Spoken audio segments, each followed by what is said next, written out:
le thérapeute, le praticien Gestalt, va en tout cas être très impliqué émotionnellement avec son client. C'est-à-dire que,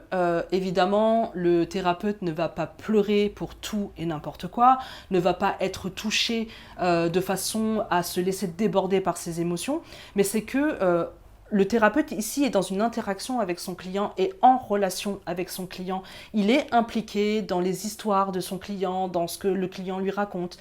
Et pour ma part, en tout cas, l'idée c'est quand même de pouvoir partager par moment les ressentis que je peux avoir à mon client pour aussi l'aider à prendre conscience peut-être des émotions qu'il pourrait ressentir mais qu'il ne ressent pas, prendre conscience aussi de ce qu'il peut faire vivre à quelqu'un qui est en face de lui par rapport à son comportement, et ça aide le client aussi à avoir un miroir en face de lui pour pouvoir finalement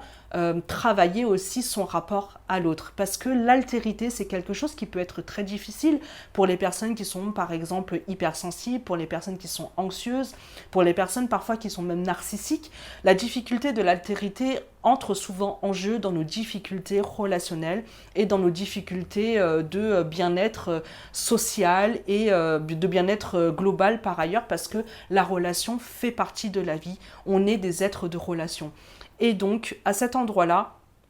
aider le client à observer tout ça à travers la relation avec moi, à travers ce que moi je peux vivre, ce que je peux ressentir, ce que je vais partager dans son intérêt évidemment, va l'aider aussi à travailler et à cheminer dans sa thérapie. Et à cet endroit-là, donc,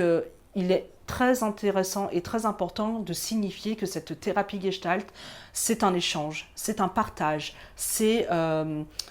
des allers-retours dans une conversation. Et évidemment, c'est aussi la capacité du thérapeute à mobiliser des théories pour pouvoir aider le client à avancer dans son travail. Mais quoi qu'il en soit, c'est